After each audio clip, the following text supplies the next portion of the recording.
aparecía una imagen que ya la vamos a ampliar, ¿sí? Vamos al siguiente. Acá la tienen. Bueno, me da el reflejo de la luz. A ver, espere que apague la luz. Creo que da el reflejo de allá. Ah, de allá da. Bueno. Yo les dije que esto es un método complementario. Entonces, yo debo conocer algo de la clínica del paciente. Entonces yo les voy a comentar que este paciente es hipertenso, con mal control. Esto es lo más importante en el ACV hemorrágico. Ya vamos a ver los factores de riesgo después, pero la hipertensión arterial es uno de los principales factores de riesgo tanto en el ACV isquémico como hemorrágico. Entonces este es un paciente hipertenso, con mal control, que no se cuida en las comidas, diabético, tiene sobrepeso y tabaquista. Se encontraba de jerga comiendo un asado y tomando vino, cuando de repente presenta un cuadro de cefalea punzante, holocranial, seguida de dificultad en el habla. Empezó a arrastrar la palabra, ¿sí? Con desviación de la comisura hacia, eh, bueno, el lado derecho, ¿sí? Eh, pérdida de fuerza en el hemicuerpo derecho, desviación de la comisura hacia la izquierda, perdón. Bueno, la cosa que este paciente no llega a perder el conocimiento, es trasladado y le practican una tomografía de cerebro. Bien, eh, cuando el encargado, el técnico o el especialista en diagnóstico por imagen describe esto, informa que hay una lesión hiperdensa, ¿ah? Se ve una imagen hiperdensa localizada en hemisferio izquierdo, lóbulo temporal profundo, porque podría estar superficial, ¿de acuerdo? De forma de bordes netos definido, localizado en situación tálamo capsular del lado izquierdo, rodeado de una imagen hipodensa que es la que están viendo ahí, ¿eh? Que es edema perilesional. Y pone que esto es compatible, así pone en el informe, con hematoma intraparenquimatoso. Ahora, si uno sabe que no hubo traumatismo, dice es un hematoma intraparenquimatoso espontáneo, lo cual equivale a un ACV hemorrágico. Y yo les comentaba que si... voy a apagar el reflejo de la luz. A ver ahí, sí, ahí no hay reflejo, o sigue habiendo reflejo. Bueno, yo les comentaba que si este paciente hubiera tenido exactamente el mismo cuadro, le realizamos la tomografía y la tomografía es normal, es decir, no hay ninguna lesión demostrable, ¿m? Y debido a que el diagnóstico de la ACV es clínico, recuerdan que en Estados Unidos a la población le enseñan a cómo diagnosticar el ACV. ¿Ah? ¿Se acuerdan la mnemotecnia? Tenían que ver si tenían desviación de la comisura, si tenía dificultad en el habla o arrastraba la palabra, si tenían pérdida de fuerza en algún miembro y si eso se había establecido rápidamente. ¿Recuerdan a alguien cómo era la mnemotecnia? Fast. ¿Cuánto? Fast, ¿no? Fast. Face and speech time. Bueno, quería que lo recuerden. Con eso le están diciendo a ustedes que es de diagnóstico clínico. Si esto hubiera sido el mismo cuadro, la tomografía totalmente normal, y hubiera ocurrido recién nomás, yo puedo hacer lo que se llama, si es que está indicado, el protocolo de trombólisis, que es la apertura farmacológica del vaso, con drogas denominadas trombolíticos. ¿Me están entendiendo? Bien, esa es la mejor prueba de que el diagnóstico del ACV es clínico, no tomográfico. ¿Y para qué pido la tomografía? La tomografía me va a decir si es isquémico o hemorrágico, nada más. Pero si es, yo le hago antes de las 8 horas de ocurrido el evento, no voy a ver la tomografía porque existe esa ventana, ¿ah?, para que la lesión se manifieste. ¿Estamos? ¿Alguna pregunta? Bueno, acá también lo están viendo con más. Ahora, observen esto.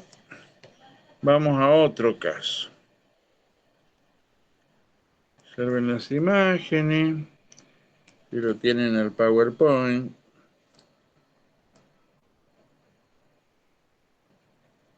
¿Mm?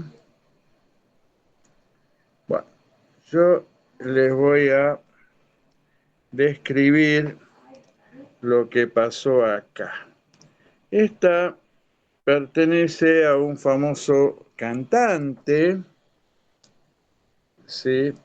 Bueno, no pertenece a él, pero lo que hizo este cantante llamado Cerati, de Soda Stereo, es exactamente esto.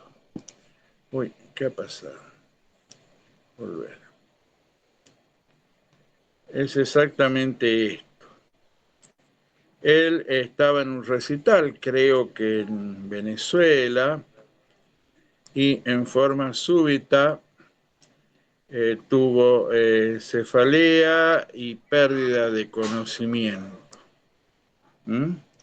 Y que no despertaba, un coma profundo, se lo llevó y se le hizo una tomografía y se observó precisamente esto. ¿Qué ven ahí?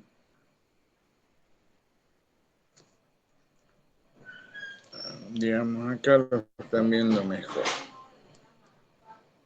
Puede ser que esté corrida la línea media, profe. Corrida la niña. ¿Se acuerdan del principio de simetría que yo les dije?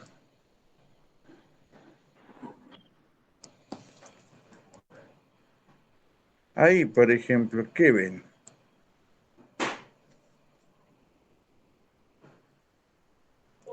Como una mancha hipodensa en el medio. Bueno, una imagen hipodensa en hemisferio derecho que tiene una forma, uno puede decir, de un triángulo. El vértice está acá y se abre, que directamente borra todas las estructuras. Ustedes acá ven estructuras, acá no ven absolutamente nada. ¿Bien? ¿Lo ven? ¿Lo están viendo en el PowerPoint que les pasé? Sí, ¿no es cierto? Sí, profe. Bueno, ¿y qué piensan que es esto? Una gran imagen. Yo le di el ejemplo de Cerati. Esto evidentemente es algo grave para que pierda el conocimiento de esta manera. A ver, Hemorragia. ¿cómo? Hemorragia. ¿Cómo se ve la sangre, estimado? La sangre se ve hiperdensa. ¿Vos ves una imagen hiperdensa ahí? No, no, profe. ¿Ah? No la veo, me confundí. Bueno, ¿qué estás viendo? Una imagen hipodensa que abarca casi todo el hemisferio derecho y que borra las estructuras, ¿sí o no? Sí, ¿Eh? sí, profe. ¿Cómo? Sí, profesor, sí, eso veo. Bueno, ¿y qué creen que es eso?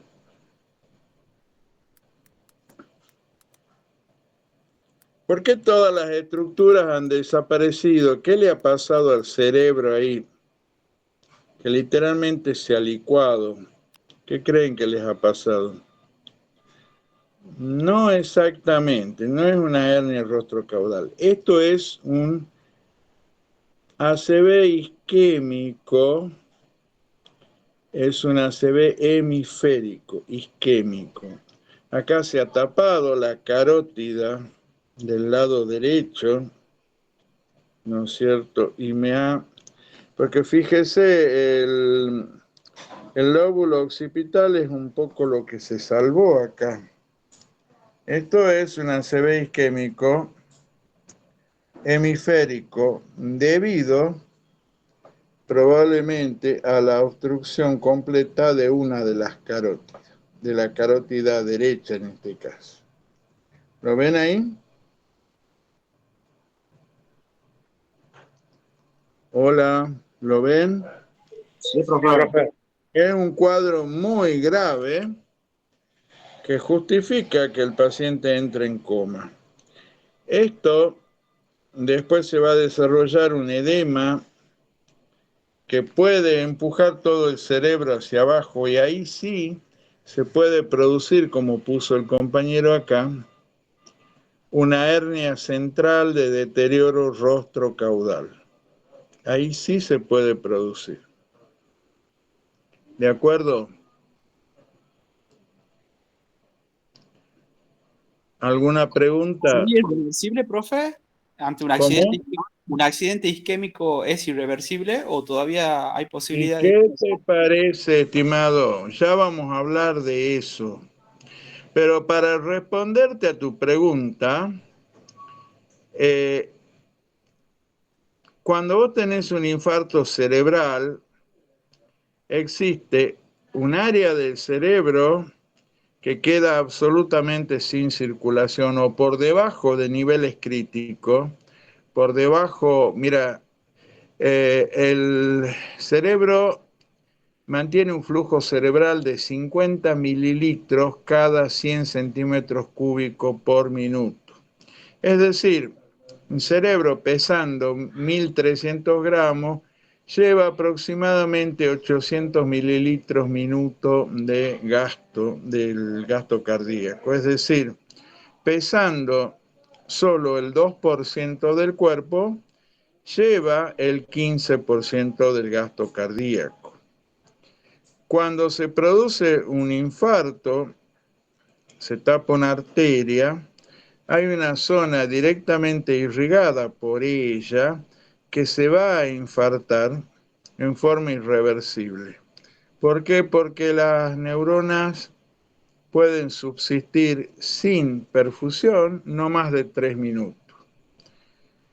Pero alrededor de esa zona de ese infarto duro, irreversible, hay una zona que se denomina de penumbra isquémica, en el cual la circulación está disminuida, pero las neuronas todavía no han llegado a la muerte, ¿me entienden? Son potencialmente viables, solo que están depolarizadas y no están funcionando. Esa zona de penumbra isquémica puede ser varias veces más grande que el infarto en sí. ¿De acuerdo? Si ustedes no hacen nada, las neuronas en la zona de penumbra isquémica van a morir a una tasa de 25.000 por minuto. En aproximadamente 3 horas, toda la zona de penumbra isquémica se va a transformar en zona infartada irreversible.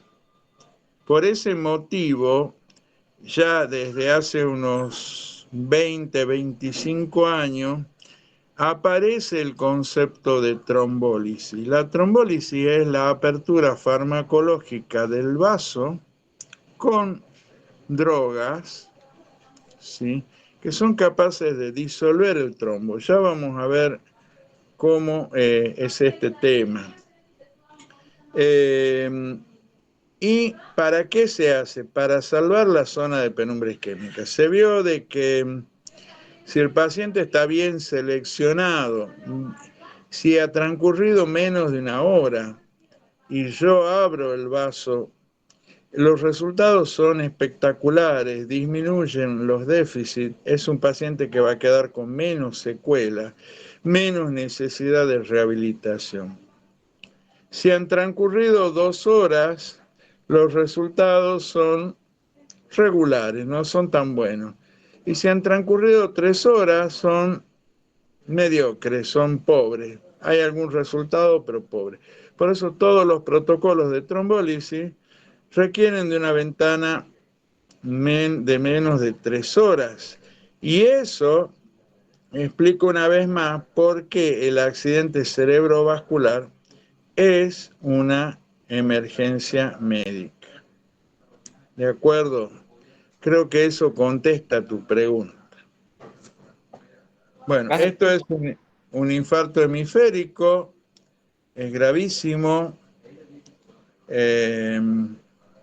y el paciente puede entrar en coma y puede una hemiplegia que no se va a recuperar, porque imagínense, ha perdido prácticamente la mitad del cerebro.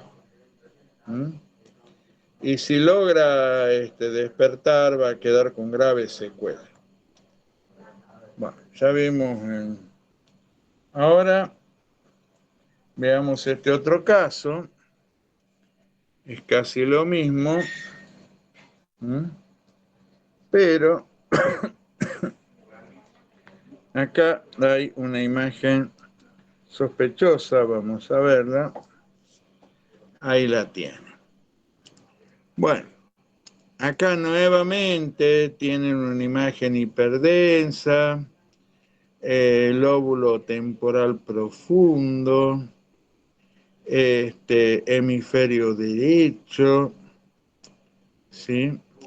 De localización, acá no está comprometido el caudado ni el tálamo. Entonces esto está puramente en cuerpo lenticular. ¿Ah?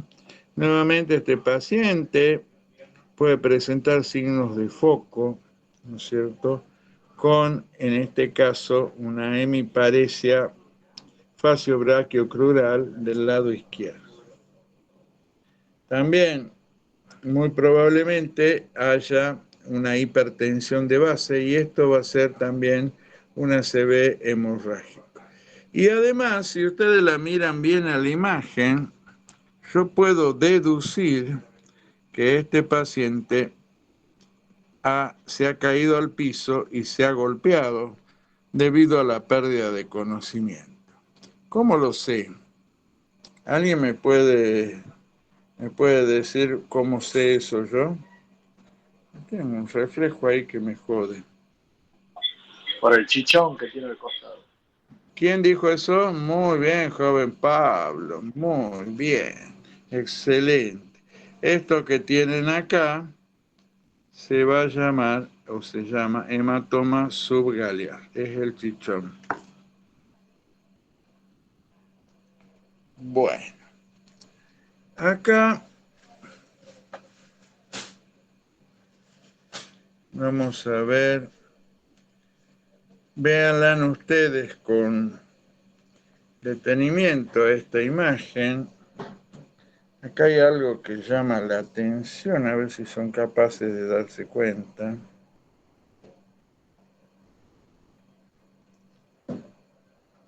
Más, ahí la ven mejor. ¿Qué notan ahí de raro? A ver, les voy a dar una pista. Si ustedes van a nivel del mesencéfalo, ven esa imagen en forma de corazón ahí. El mesencéfalo debe estar rodeado por la cisterna peritroncal, que es hipodensa, ¿correcto? ¿Por qué? Porque tiene líquido cefalorraquídeo. ¿Qué ven ahí que les llama la atención?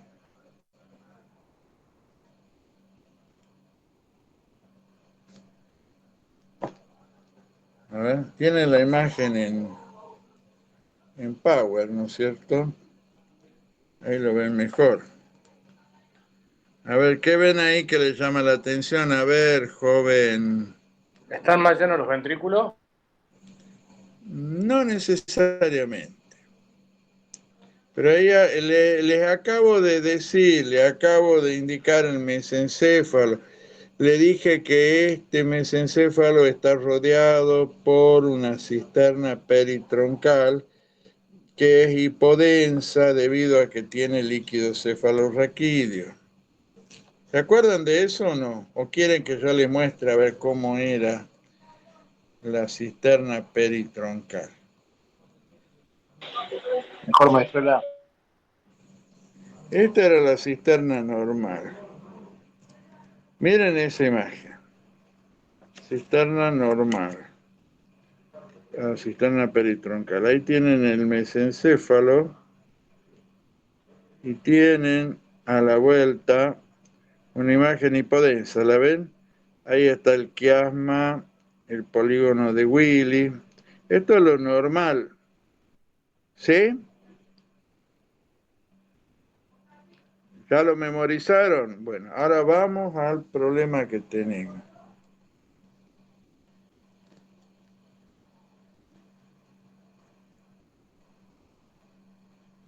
No aparece el polígono de Willy. Bueno, puede ser, no aparece el polígono, está bien. Puede que esto esté medio colapsado, pero ¿qué ven ahí?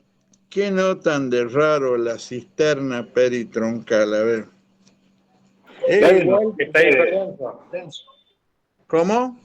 Que está hiperdensa. Bien, ¿quién dijo eso? Los dos.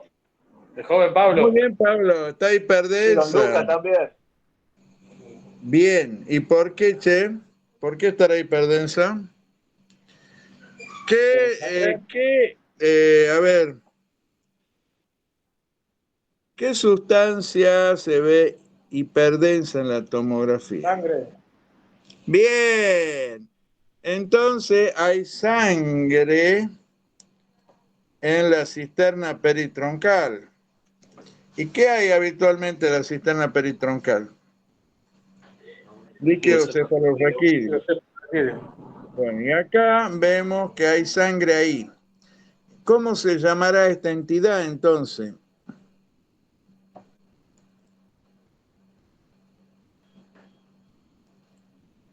¿Una qué? Una hemorragia, perfecto, porque es sangre en un espacio existente. Una hemorragia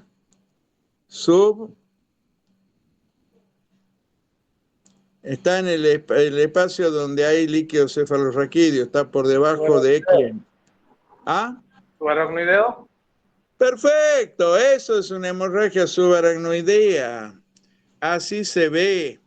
¿Y por qué? Porque en un porcentaje alto de los casos se rompe alguno de los vasos en relación o en la cercanía del polígono de Willis. Y si ustedes miran con más atención, acá abajo, por ejemplo, van a ver que las circunvoluciones tienen sangre. ¿Mm? También, ¿lo ven ahí? Que se ve en blanco, que habitualmente las circunvoluciones se debe ver el líquido cefalorraquídeo, o sea, hipodensa por el líquido cefalorraquídeo. ¿Entienden eso? Así se ve una hemorragia subaracnoidea. ¿Alguna pregunta? Bueno.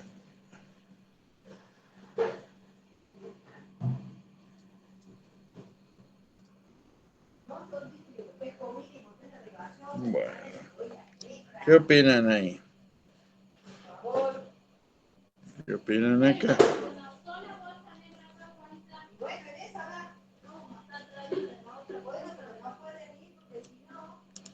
Bueno, acá ustedes tienen una imagen hiperdensa temporal profunda izquierda a nivel talámico y que compromete también cuerpo lenticular, pero acá hay algo nuevo. Hay que... ¿Qué es esto? Tenemos los ventrículos laterales, los cuernos posteriores. ¿Qué hay allí? O acá, como lo pueden ver cómodamente. ¿Qué hay? O miren ahí. A ver, Pablo. Los plexos privados. Acá hay un hematoma. ¿Y qué ha pasado con la sangre en ese hematoma? ¿A dónde fue?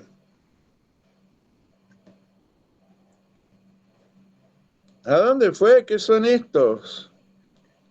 Esto que está... ¿Ah? ¿Qué son estos? Los cuernos posteriores de los ventrículos. ¿A dónde fue? ¿Ah? A los ventrículos. Cuando ustedes tienen sangre en los ventrículos, esa sangre se mezcla con el líquido cefalorraquídeo y va a circular. Y eso va a ser una hemorragia subaracnoidea también, pero en este caso va a estar asociado a este hematoma intraparenquimatoso espontáneo que ha volcado a los ventrículos. Y como hay sangre en los ventrículos y hay una clasificación de las hemorragias subaracnoideas, esta va a ser la más alta, Fisher 4. ¿Entendieron? Porque hay, después vamos a ver hemorragia subaracnoidea, entonces es un hematoma intraparenquimatoso espontáneo con volcado ventricular. Lo pueden ver ahí. ¿Alguna pregunta? ¿Sí? ¿Alguna pregunta? No, ¿no es cierto? Bueno. Vean No, profe.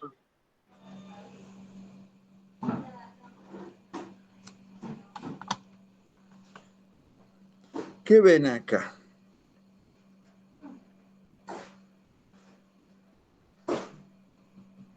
¿Una imagen de qué tipo?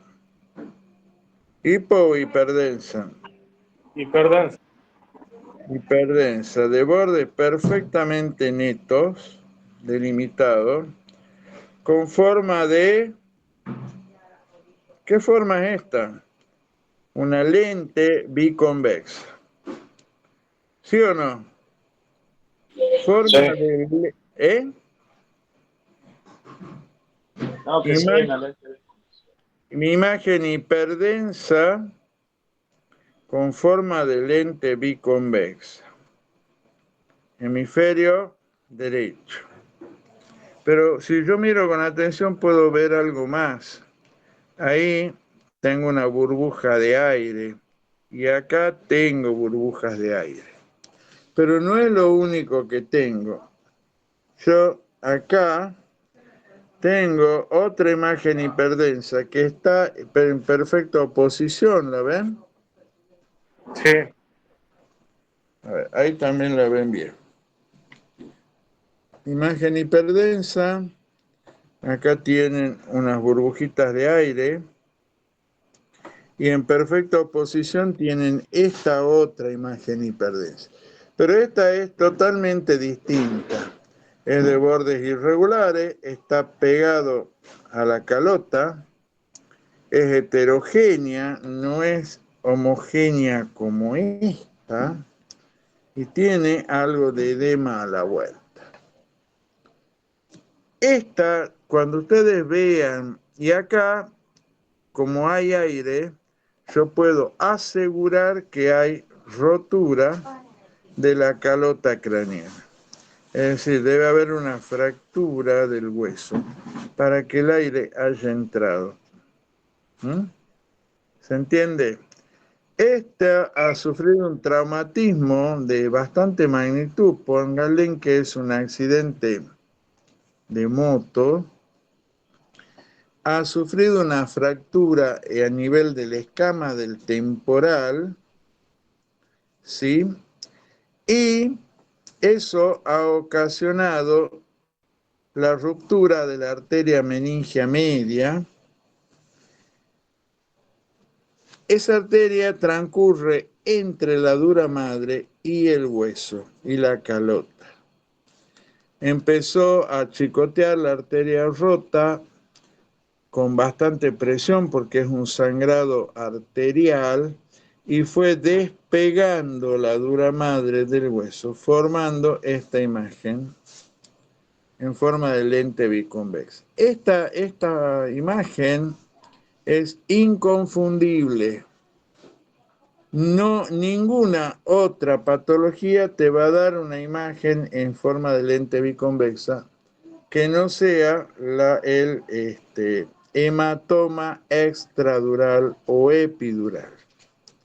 ¿Por qué es un hematoma? Porque es sangre colectada en una cavidad neoformada. Entonces de acá yo puedo decir que ha sufrido un traumatismo temporal derecho bastante importante, se rompió la arteria meningia media y produjo ese sangrado, dándome una colección en forma de lente biconvexa. Pero ahí no termina la cosa. El cerebro ha rebotado y ha golpeado, dando una lesión de contragolpe. Esto es una contusión hemorrágica. Como lesión de contragolpe de esta, o sea, él se golpeó acá y hizo una lesión de contragolpe del otro lado. Este hematoma extradural, como lo están viendo, va a constituir una emergencia neuroquirúrgica. Si este paciente no va prontamente a quirófano, rompen un pedazo del hueso, drenan la sangre y clampean la arteria meningia media que está dando, esto va a crecer, va a crecer, va a crecer y va a aumentarme tremendamente la presión intracraniana y lo va a hacer entrar en coma al paciente. Posteriormente, la presión va a ser tan grande que áreas de la base del lóbulo temporal, el lóbulo del parahipocampo, se va a meter entre la tienda del cerebelo y el tronco. Y se va a producir la llamada herniación trastentorial. ¿Se entiende? Y el paciente obviamente va a fallecer.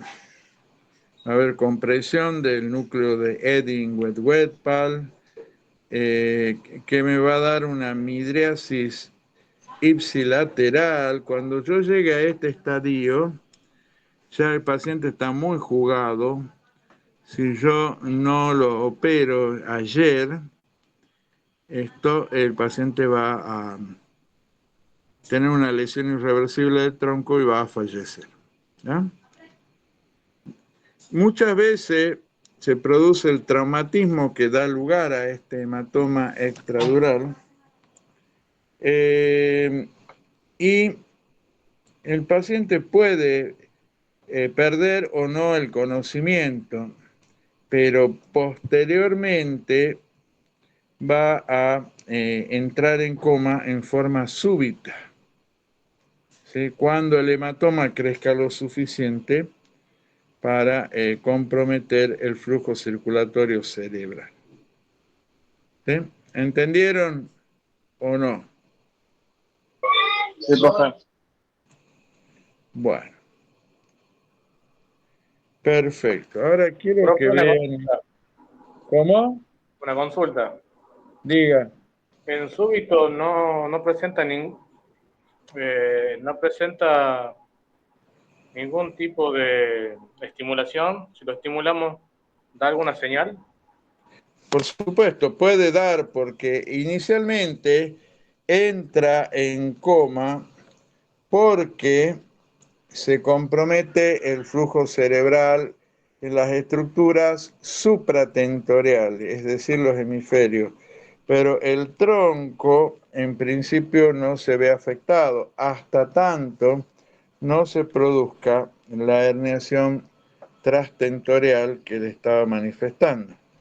¿Mm? O sea, en principio sí va a tener reflejos de tronco, o sea, puede tener reflejo nauseoso, va a tener respiración espontánea, reflejo fotomotor.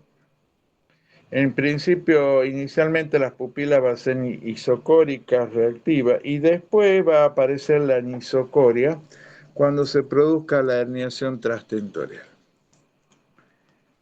Pero es un cuadro muy grave. Bueno, acá también hubo un traumatismo y aparece unas imágenes hiperdensas, perdón ahí, que no se parecen en nada a la lente biconvexa de recién, sino que es una imagen alargada, no tiene bordes netos y hay múltiples burbujitas de aire. ¿Lo ven ahí? Acá también. ¿Mm? Esto más bien, después van a ver, tiene una forma de en media luna. ¿Sí? Acá hubo un trauma y hubo fractura de calota, porque ahí la estoy viendo, a la zona fracturada. Observen esto. ¿Mm?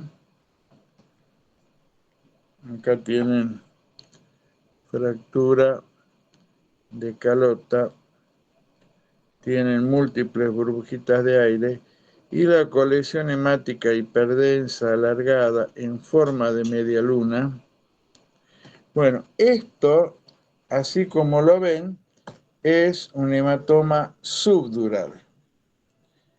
Es decir, el sangrado no está como recién entre la dura madre y la calota, y que es de naturaleza arterial, sino que este es un sangrado venoso y va a estar entre la dura madre y la aracnoides. Al ser venoso, el sangrado va a ser lento, de baja presión. Esta colección va a crecer lentamente. A diferencia del hematoma extradural que te puede matar en 4 horas, te va a matar en 4 horas, esto puede evolucionar durante días, semanas y hasta meses, constituyendo un hematoma subdural crónico. Cuando pase esto, ahí va a ser un efecto de masa y desviación de la línea media. El paciente va a tener deterioro cognitivo y en las personas de edad avanzada muchas veces se confunde esto con demencia. De ahí que se dice que el subdural es la única demencia que se cura.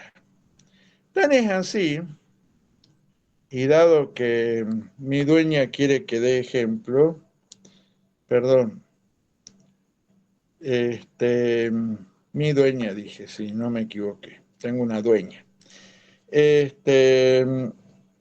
Hemos tenido acá hace poquito en la terapia un paciente con un hematoma subdural.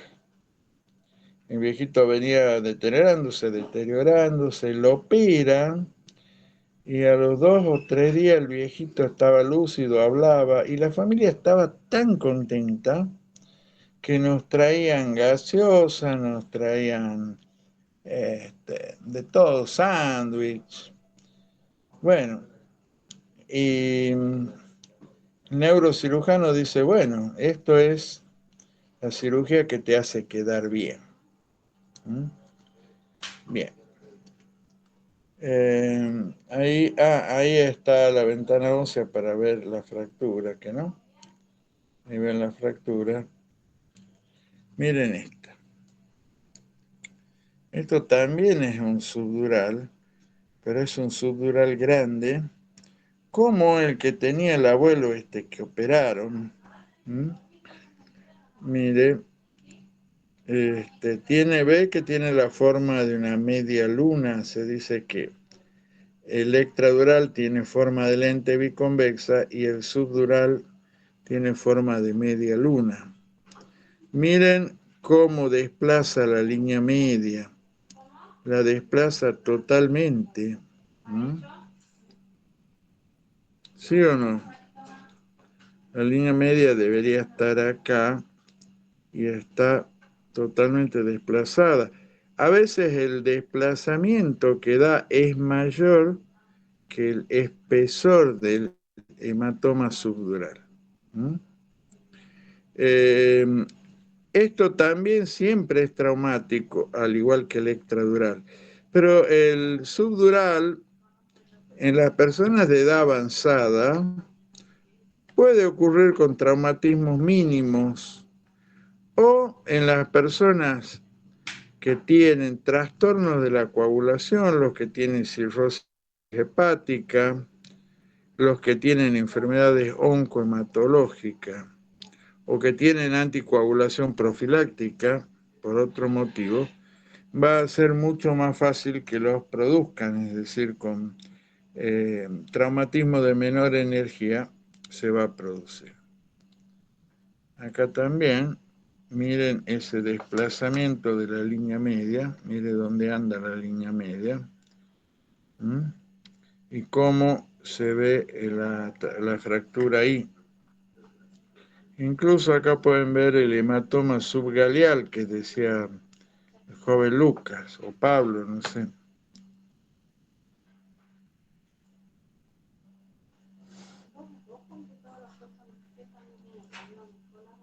Ahora observen acá.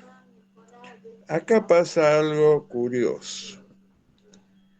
Ustedes tienen una imagen en media luna que viene por acá.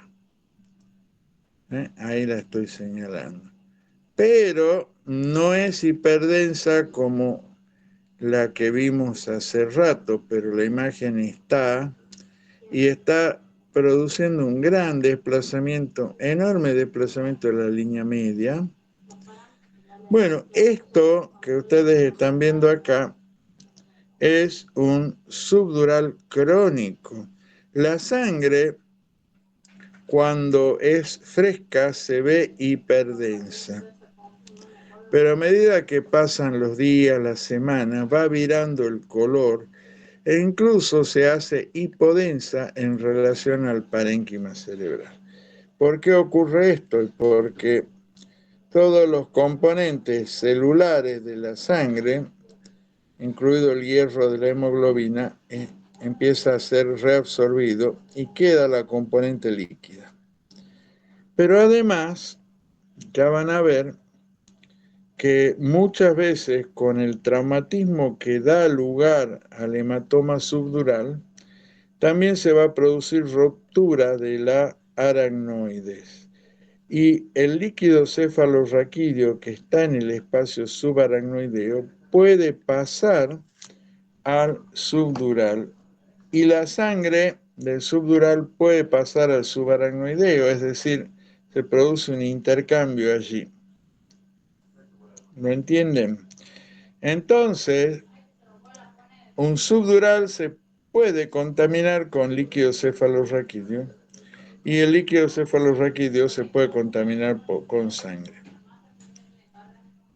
¿Lo ven ahí? Bueno, ¿y por qué motivo tengo, si esto es crónico, esta imagen hiperdensa acá? Bueno, porque sencillamente hubo un resangrado, ¿no es cierto? Y esta es sangre fresca. Lo otro es sangre vieja, probablemente mezclada con líquido cefalorraquídeo. ¿Lo ven ahí? ¿Ven el desplazamiento tremendo que hay de la línea media? El efecto de masa. Esto sí o sí, la solución es quirúrgica. Hay que drenarlo para que el cerebro se pueda de vuelta expandir. A diferencia del extradural, que te va a matar en 4 horas aproximadamente, esto puede ser crónico, puede tener semanas y te da más tiempo para no representa una emergencia médica. Se puede programar la cirugía, por ejemplo, para el otro día. Bueno, miren acá. Acá pasa lo que yo les decía, ¿ven? Tienen un subdural crónico con resangrado. Ya la sangre ha virado el color. Acá lo mismo. Ahí lo ven en subdural. Bueno, esto es un catéter que han colocado.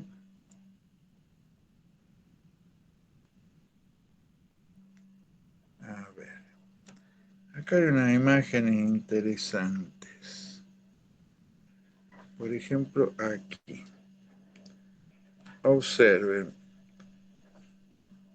Esto, sin duda, tiene la misma densidad que el líquido cefalorraquídeo.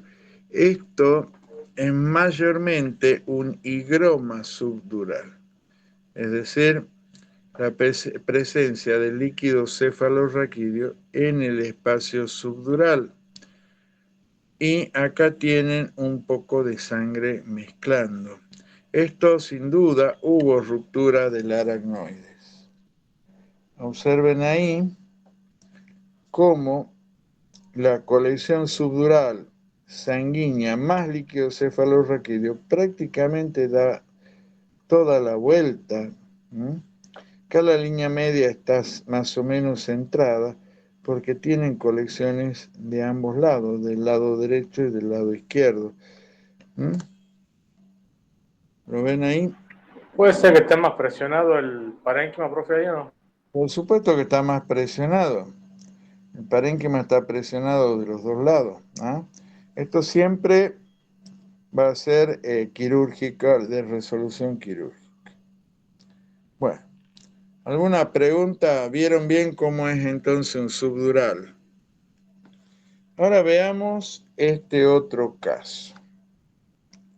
Si ustedes lo ven, aparece acá una imagen hipodensa, lóbulo frontal derecho, de bordes redondeados o bordes netos, digamos, rodeado por una zona que parece ser parénquima normal y luego otra imagen hipodensa.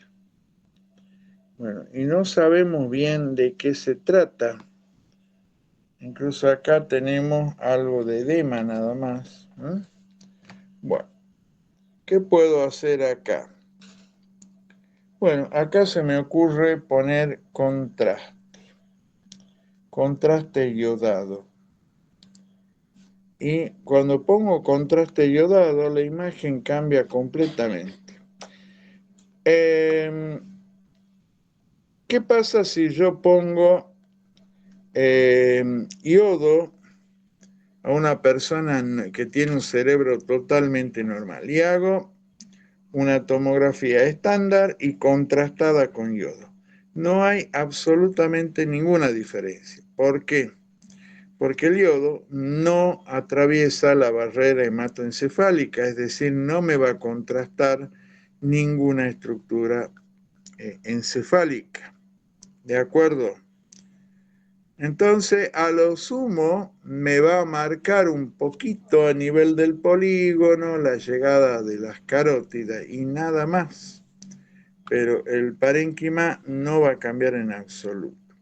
Pero, ¿qué pasa cuando yo tengo un proceso que rompe la barrera hematoencefálica? Ejemplo, puedo tener un absceso o puedo tener un tumor cerebral. Entonces allí hay ruptura de la barrera. Entonces el contraste ahí en la lesión va a pasar y me va a contrastar la lesión. Evidentemente, acá hay un proceso que rompe la barrera. Y fíjense que me va a tomar contraste en un anillo fino, bien definido. Bueno, esta es la forma, anillo fino, hiperdenso con captación de contraste bien definida, es la forma en que se visualiza un absceso cerebral. Y acá ustedes tienen edema perilesional. ¿Lo están viendo ahí? Si yo no hubiera puesto contraste, no puedo delimitar. Y esto se ve claro, por ejemplo, con los tumores cerebrales, sobre todo cuando son malignos. Muchas veces me van a dar una imagen hipodensa en dedos de guante, es decir, con muchas entradas, una imagen hipodensa grande.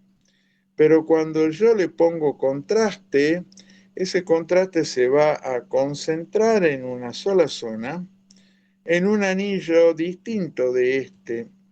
Va a ser un anillo más grueso, heterogéneo, el centro no va a captar, pero me va a poder definir perfectamente lo que es la masa tumoral del edema circundante. Y también, según la forma de comportarse, me va a decir si hay, en forma tomográfica, si hay signos de malignidad o no. Hay una regla acá que tiene que ver con el comportamiento del cerebro. Al cerebro no le gustan los procesos expansivos. Inclusive, si se trata de los ventrículos, cuando ustedes tengan los ventrículos agrandados, hay una hidrocefalia. La forma de saber si esa hidrocefalia es crónica o aguda es ver a nivel de la punta de los cuernos, anterior y posterior, si hay un área de hipodensidad rodeándolo. Si existe esa área de hipodensidad, eso me dice que esa hidrocefalia es aguda. Es decir, el cerebro está reaccionando a ese proceso expansivo ventricular. Si por el contrario no las tengo, esa es una hidrocefalia crónica. Lo mismo pasa con los tumores cerebrales. Si son de lento crecimiento, no va a haber edema peritumoral o va a haber muy poco, porque es bien tolerado. Ejemplo, los meningiomas. A ver, veamos. Precisamente, miren, acá tengo una imagen a nivel lóbulo parietal, o sea, una imagen bien alta, ahí la ven, que yo le puse contraste y me toma contraste, mire, en anillo, ahí lo pueden ver. un anillo heterogéneo. Esto es sospechoso de un tumor cerebral, pero noten que hay cero edema a la vuelta. No hay edema, inclusive se manifiestan hasta las circunvoluciones. Esto es un signo de una lesión tumoral de lento crecimiento. Bien. Pero no me dice mucho, porque si ustedes la ven acá, ven que es bastante heterogéneo. ¿No? Miren ahí se ve clarito. O sea, toma contraste en anillo, todo lo que ustedes quieran, anillo heterogéneo, no hay edema perilesional, las circunvoluciones está, no me desvía prácticamente la línea media. Entonces este es un proceso expansivo lento, está en localización parietal alta, o sea, probablemente está pegada o muy cerca a la calota, es decir, en relación a las meninges. Esto tiene todo el aspecto de ser un meningioma. Bueno, cuando solicitamos entonces un ataque sin contraste, en la ataque ya vimos que es el gol estándar, hay que solicitarlo como primer elemento en toda patología traumática, vascular o tumoral. ¿Sí? Cualquier patología estructural, el primer estudio que se debe pedir antes de pedir una resonancia es una tomografía.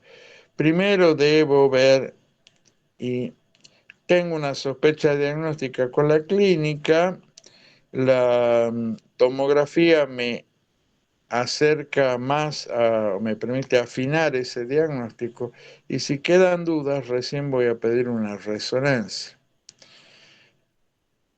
Muchas veces voy a pedir o voy a usar contraste, o sea, cuando pedimos una TAC contrastada en procesos tumorales o infecciosos donde se sospeche ruptura de la barrera hematoencefálica que concentra la angiografina y definiría mejor la imagen.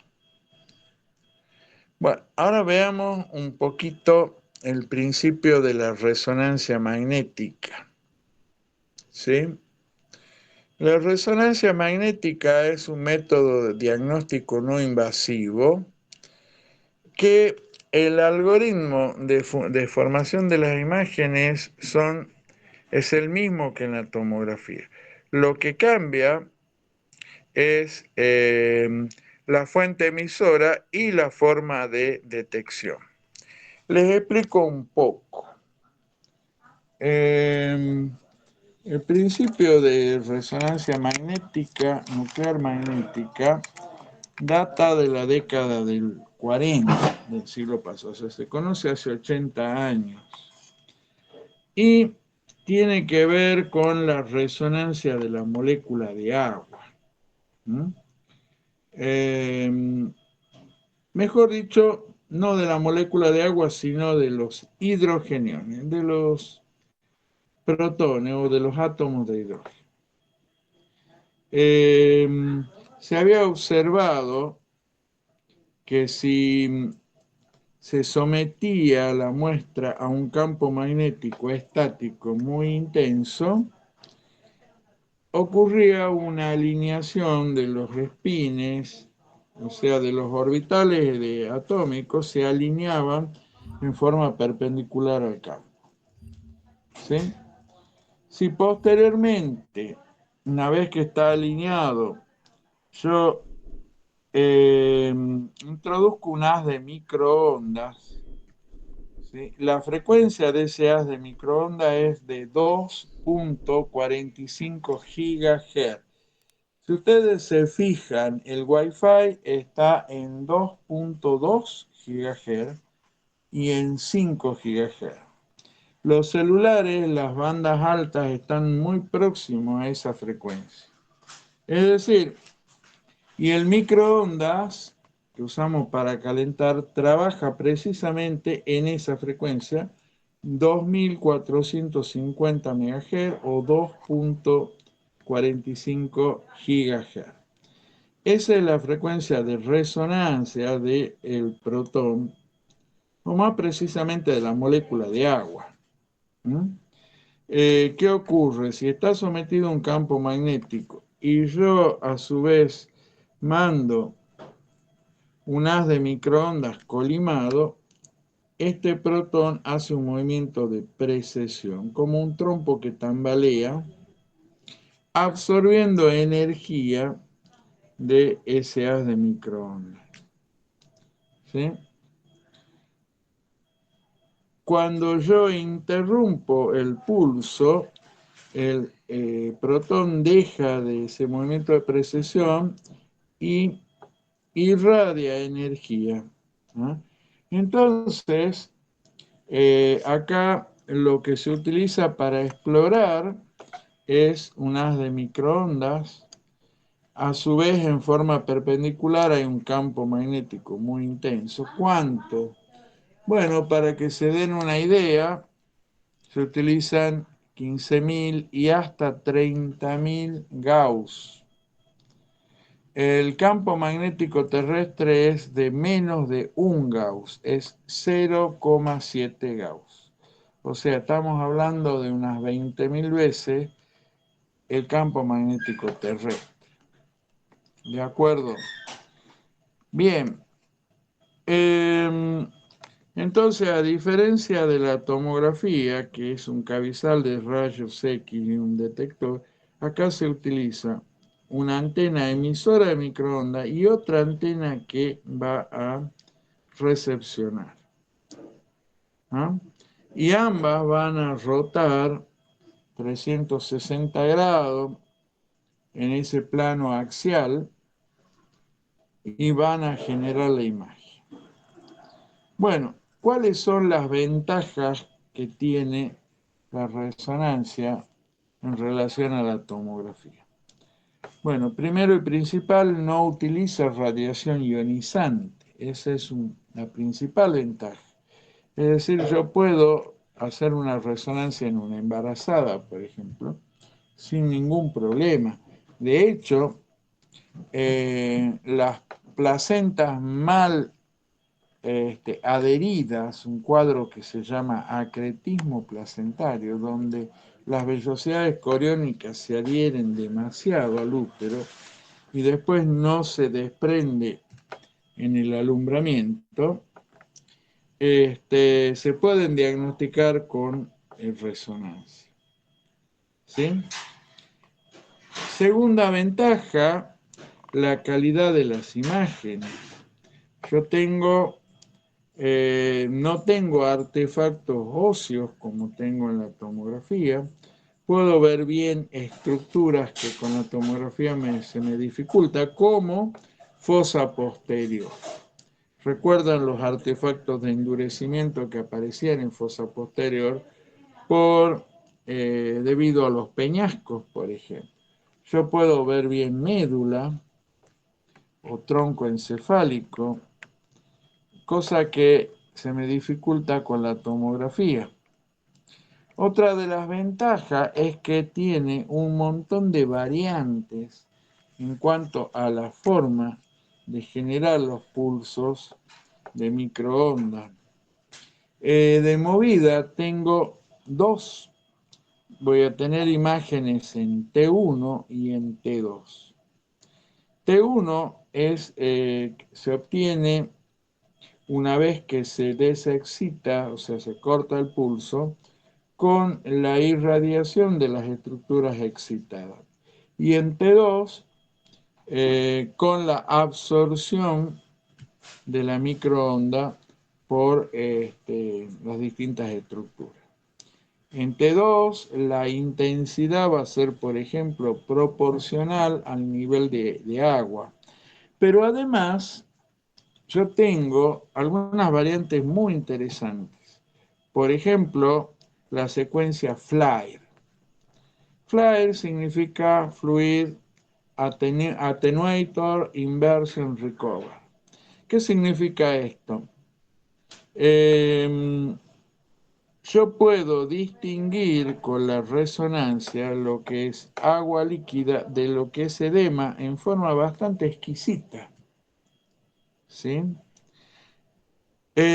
También puedo visualizar lesiones isquémicas muy tempranas con por ejemplo, la secuencia de difusión, ¿sí? Cosa que no puedo hacer con la resonancia. Es decir, y las desventajas tienen que ver, por ejemplo, con el costo de la resonancia, es mucho mayor que la tomografía, y sobre todo con la duración de la misma. Yo necesito que el paciente me colabore, que esté quieto alrededor de 10 a 15 minutos, mientras que la tomografía son solo 15 segundos. ¿Eh?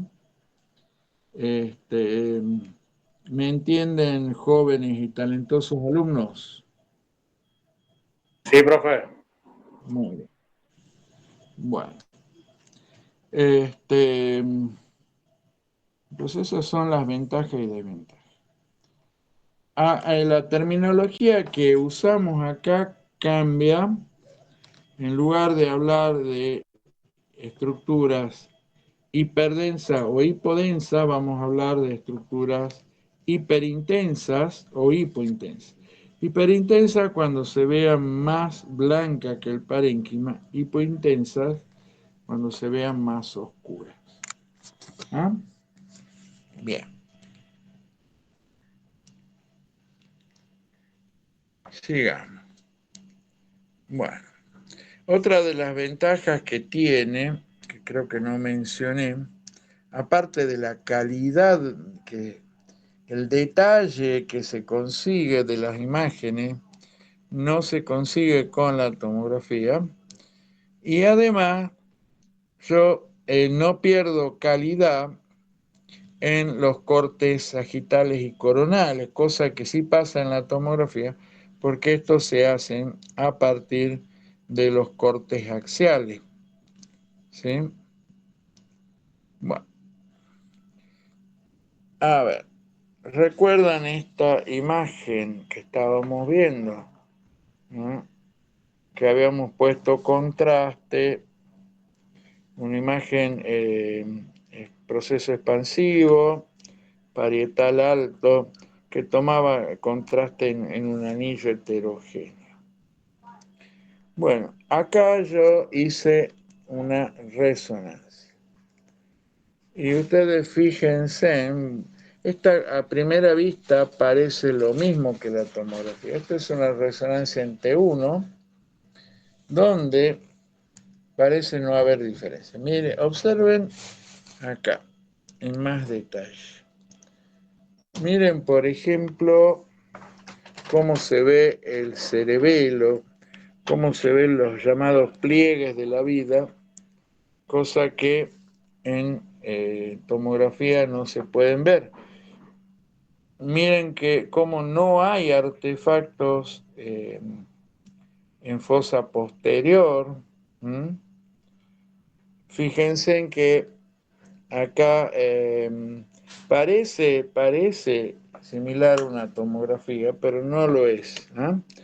El parénquima tiene un tono de gris, el líquido cefalorraquídeo se ve hipodenso, pero las estructuras óseas no se ven hiperintensas como si se verían en la tomografía. ¿Ah? ¿Se dan cuenta? Miren acá. Bueno, estas imágenes en T1 que se obtienen con energía de relajación son, digamos, me sirven fundamentalmente para ver la anatomía. Con esta veo la anatomía general, ¿sí? Acá teníamos, mire, esto es por ejemplo una imagen en T2. Es totalmente, uno podría pensar que es como el negativo de la imagen en T1. Esta es la más fácil de interpretar. ¿Por qué? Porque el nivel de intensidad es proporcional a la cantidad de agua. ¿Dónde voy a tener mucha intensidad? Por ejemplo, en los ventrículos, porque hay líquido cefalorraquídeo. ¿Lo ven ahí? También en los globos oculares, miren. Entonces, acá ustedes ya saben que un edema se va a ver hiperintenso, saben que la sangre se va a ver hiperintensa. Por ejemplo, la resonancia no va a discriminar fácilmente entre la sangre y el líquido. Y el líquido cefalorraquídeo, yo voy a tener que recurrir, por ejemplo, a la secuencia FLIRE para saberlo, ¿sí? Cosa que sí hace la tomografía y es una de las ventajas, la sensibilidad grande que tiene para detectar sangre. No obstante, tenemos un montón de variantes que me permiten saber si esa imagen hiperintensa es líquido o es sangre o es otra cosa. Bueno, acá esta imagen en T2 me muestra hipointenso el centro del tumor. Esto me dice de que hay poca perfusión, hay poca agua y sobre todo a la vuelta no tengo edema. Miren. Sigamos. Miren los cortes coronales. Qué lindo que se ve la ubicación. Parietal alto, pegada a la línea media, pegada a la calota. ¿Lo ven ahí?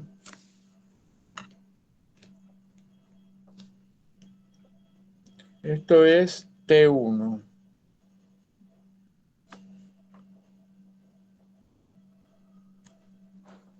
Estos son cortes sagitales. Ven la calidad que tiene, casi como si estarían viéndolos a la preparación al cerebro. Tiene muchísima calidad. Miren ahí. Fíjense en qué bien tolerada está esta masa. Hay cero edema perilesional. Y está totalmente adherida a las meninges. O sea, prácticamente ahí yo ya hago el diagnóstico. Bien. ¿Alguna pregunta hasta acá? Bueno, acá tienen otro caso. Acá es una persona que empezó con crisis convulsivas, sin explicación aparente. Después se detecta que es un inmunodeprimido, es un paciente HIV positivo en estadio de SIDA con un bajo recuento de CD4. Se hace una tomografía y aparece esta imagen. A ver, vamos a verla. Con contraste, me toma un anillo muy finito. ¿Lo ven ahí? Y bueno, se los hago corto. Esto obviamente es tomografía porque ven los artefactos en fosa posterior. Bueno, cuando se hace la secuencia en resonancia, hay algunas imágenes, ustedes lo tienen en el PowerPoint, ahí lo van a poder ver bien, que se delimita perfectamente. Miren la calidad de las imágenes. Miren ahí, esto es con gadolinio, perfectamente delimitado. Está en hemisferio derecho, en localización temporo-occipital. Toma contraste en un anillo muy finito Eso me hace sospechar que es un proceso infeccioso. Después se vio, miren acá, que esto es efectivamente una parasitosis que resultó ser una toxoplasmosis cerebral. Un cuadro muy grave que solamente se va a dar en el contexto de una gran inmunodepresión. ¿Por qué? Porque el 40% de la población ha tenido contacto con el Toxoplasma gondii, o sea, tienen toxoplasmosis. Y bueno, incluso acá lo podemos medir y todo, ¿eh? ¿Dónde era? Ahí. Que yo por ahí no veo bien la cámara. Profe, esa es la enfermedad de los gatos. ¿Cómo decís? Esa es una enfermedad que la traen los gatos. Bueno, en realidad no es tan así. La toxoplasmosis es una zoonosis, es decir, es una enfermedad de todos los animales. La padece la vaca, el perro, el caballo, el gato y el humano. La única diferencia es que el gato elimina por heces el parásito, una forma parasitaria activa, pero lo hace solamente un par de semanas, nada más. Una forma de contagiarte es comer carne mal cocida, por ejemplo, ¿eh? Porque están los ooquistes en la carne. Bueno, ¿alguna pregunta? Bueno, esto es más o menos lo que quería que sepan de tomografía y resonancia, tener una idea. Bueno, saber leer, yo creo que después yo les voy a enviar tomografías reales de pacientes para que ustedes las analicen. Bueno, estoy de guardia, así que esto es una clase virtual total y completamente anormal. Nos estamos viendo, mañana voy a estar de guardia también, mañana miércoles vamos a tratar de dar otra clase. Vamos a ver, así terminamos con métodos complementarios de diagnóstico, los métodos electrofisiológicos. ¿Ah? Electroencefalograma, electromiograma y potenciales evocados. ¿De acuerdo? Bueno, nos vemos mañana. Bien, profe, Profe, muchísimas gracias. Buena guardia. eh, mañana en qué horario sería la clase? Ay, qué Ah, Perdiste una guerra, chacho. Vía bus. ya me